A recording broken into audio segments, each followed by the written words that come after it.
What the moon saw, Hans Christian Anderson का ये lesson हम पढ़ रहे थे। यह एक चित्रकार द्वारा कही गई परिकथा है। लिखा इसे हैंस क्रिश्चियन एंडरसन ने है और इस लेसन में ऐसे बताया गया है कि इसका वर्णन एक चित्रकार कर रहा है। इस लेसन में दो शाम जो चांद के द्वारा वर्णित की गई है का वर्णन किया गया है। Let's know the explanation of first evening.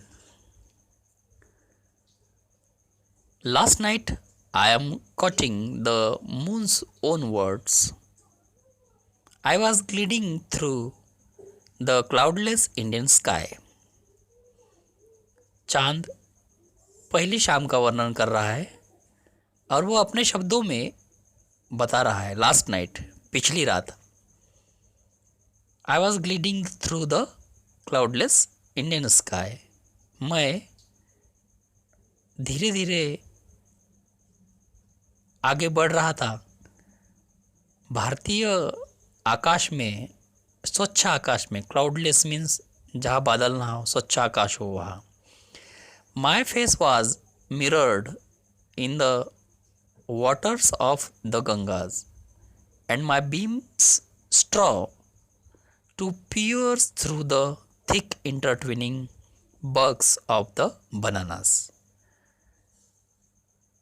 मेरा चेहरा, माई फेस, चांद कह रहा है मेरा चेहरा, मेरे चेहरे का प्रतिबिंब गंगा नदी के पानी में दिख रहा था और मेरी किरणें, बीम से ने किरणें, मेरी किरणें स्ट्रॉ, यहाँ पे स्ट्रॉ लिखा है, स्ट्रॉ का सेकंड फॉर्म स्ट्रॉ। स्ट्रॉ का अर्थ होता है कोशिश करना, प्रयत्न करना या संघर्ष करना। मेरी किरणें संघर्ष कर रही थी, कोशिश कर रही थी टू पियर्स। पियर्स मतलब होता है प्रवेश करना, घुसना, आर पार जाना। तो मेरी किरणें कोशिश कर रही थी आर पार जाने की। किसके आर पार? थिक, थिक यानी मोटी होता है, इंटरट्विनिंग यानी आपस में गुथना। बक्स लिखा है, बक्स यानी होता है शाखाएं। बनानास, केले, केले के केले के पेड़ की शाखाओं के बीच में से मेरी किरणें, चांद बोल रहा है, मेरी किरणें आर पार जाने की कोशिश कर रही थी। Arching beneath me like the tortoise shell.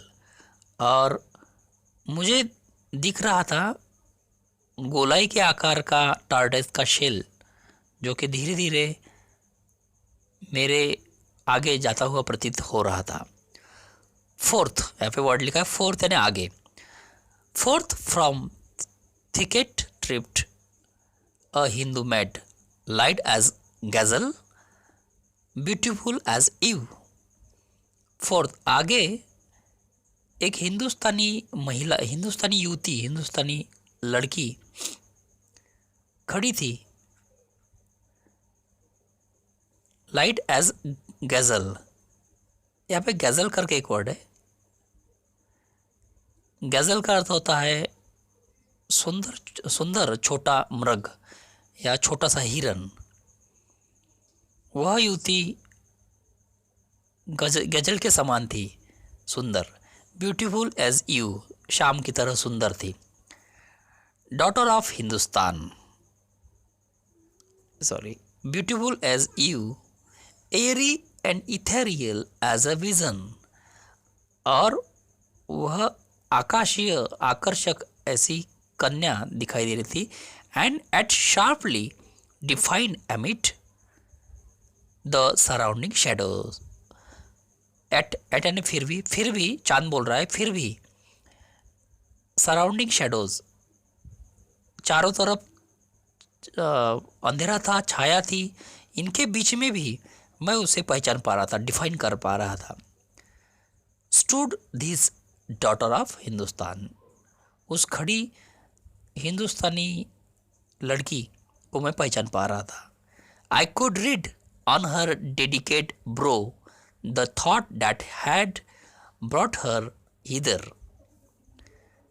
I could read, मैं पढ़ पा रहा था, ऑन हर डेलिकेट ब्रो, उसके नाजुक माथे पर, भौं के ऊपर या माथे के ऊपर मैं पढ़ पा रहा था उसके विचारों को, the thought that had brought her hither, hither यानी यहाँ होता है। मैं उसके माथे पर पढ़ पा रहा था कि वह किस विचार से यहाँ आई है।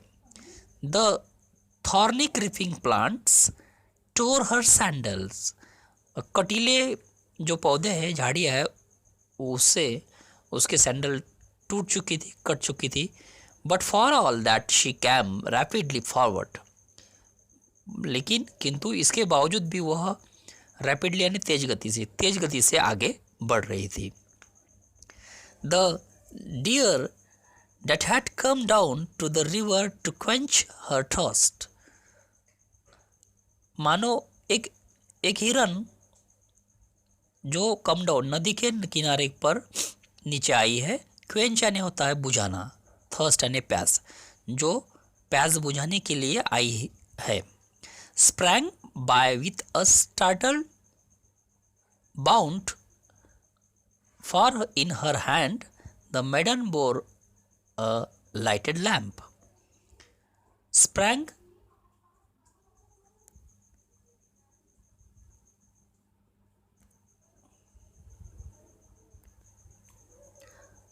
वहाँ पर नदी के किनारे पर एक हिरन भी अपनी प्यास बुझाने के लिए आया है। Sprang by with startle bound, और वो किनारे पर उछल पड़ता है क्योंकि उस महिला के हाथ में जलता हुआ, उस कन्या के हाथ में जलता हुआ दिया है। I could see the blood in her delicate finger tips as she spread them for a screen before the dancing flame. मैं देख सकता था, चांद कह रहा है, मैं देख सकता था कि उसके फिंगर टिप्स, उसके उंगलियों के कपोल में से खून निकल रहा था, क्योंकि एज शी स्प्रेड, क्योंकि वह उन उंगलियों को यानी उस हाथ को जलती हुई लौ के सामने फैलाए हुए है, सहारा दिए हुए है ताकि वो बुझ ना जाए। डांसिंग फ्लेम यानी नाचती हुई लौ, हिलती हुई लौ। She came down to the stream, वह नदी के किनारे पर जलधारा के पास आई। And set the lamp upon the water, और वह जलता हुआ दिया नदी में छोड़ दिया। And let it float away, और उसे ऐसे ही बहने दिया नदी की जलधारा के साथ।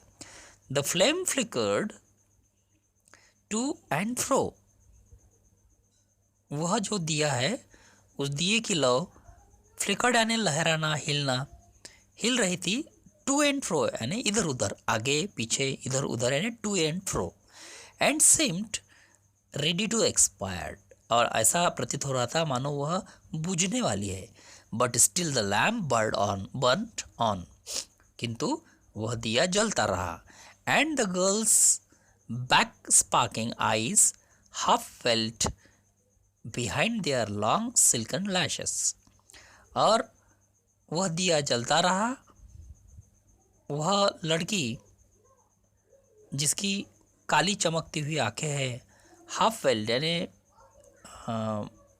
पर्दा, आधा घूंघट लिए हुए, उसके सिल्कन लैशेस यानी उसकी पलकें आधी खुली हुई, और वो देख रही है। Followed it with a gauge, यहाँ पे गेज करके वर्ड है, गेज यानी तो देखना। Followed it with a gaze of earnest intensity, और वह उस जलते हुए दिए को देख रही थी।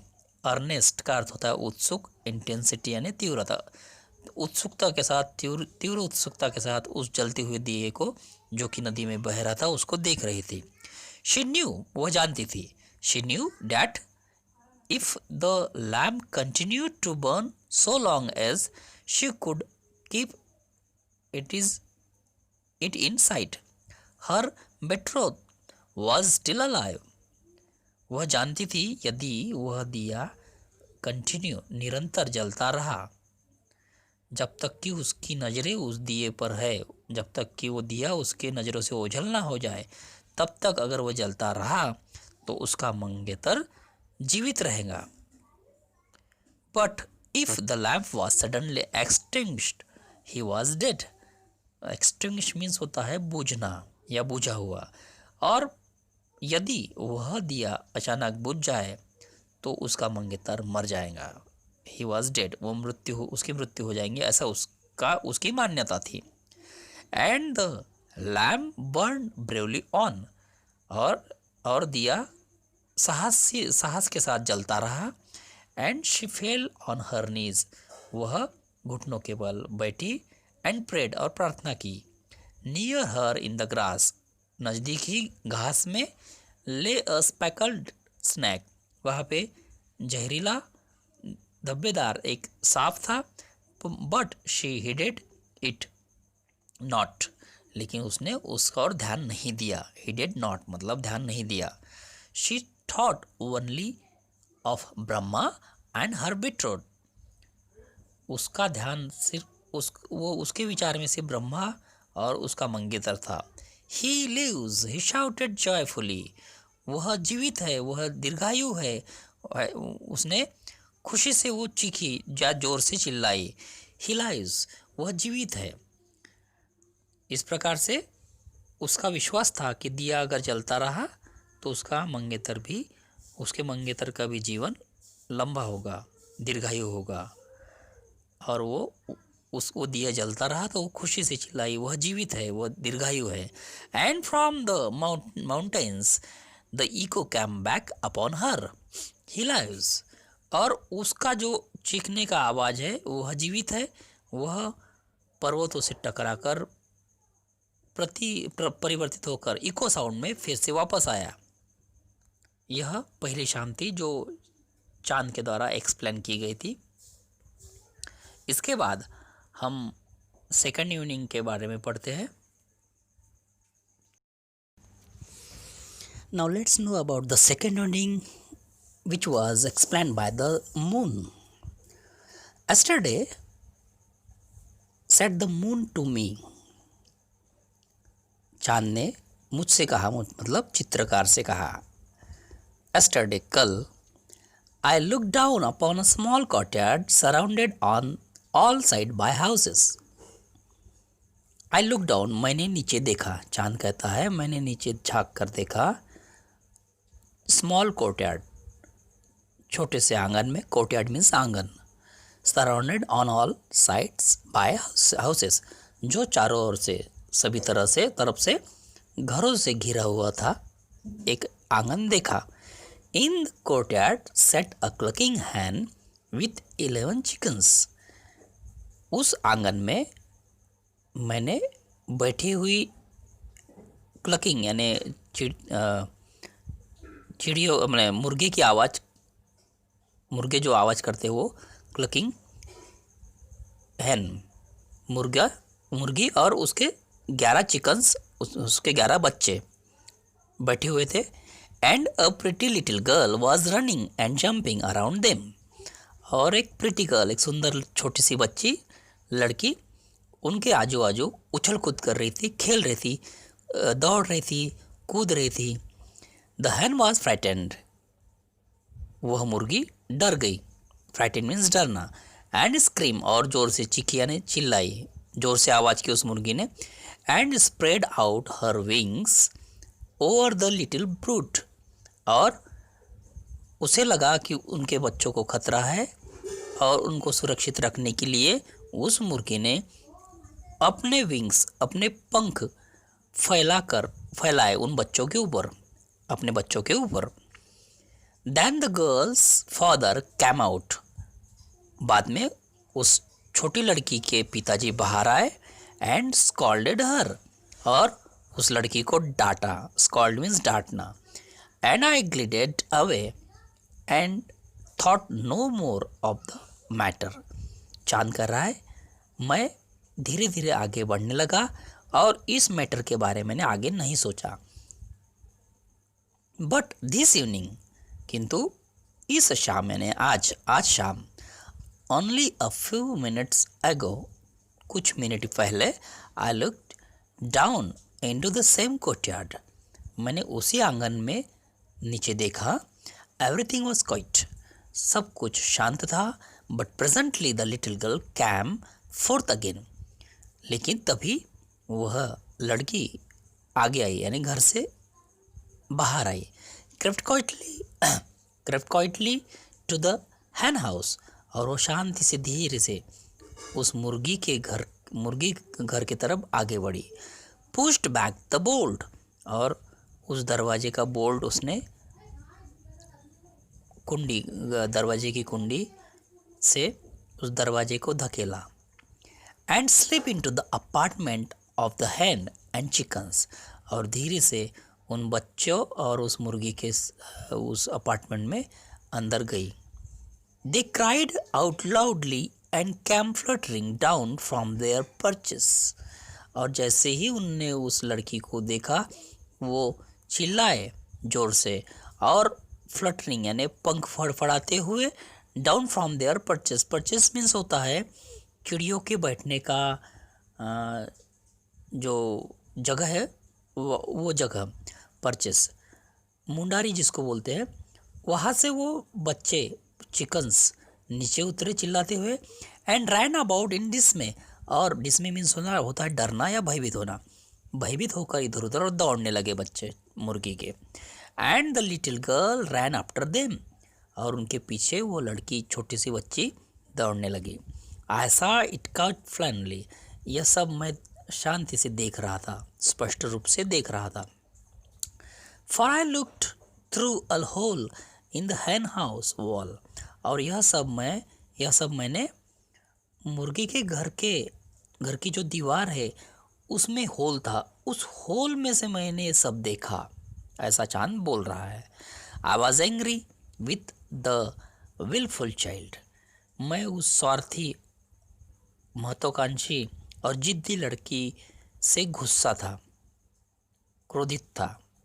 And felt glad when her father came out and scolded her more violently than yesterday, और मुझे खुशी भी हुई, ग्लैड यानी खुशी होना, मुझे खुशी भी हुई यह देखकर जब उसके पिताजी ने बाहर आकर कल की अपेक्षा और ज़्यादा जोर से उसे वायलेंटली डांटा।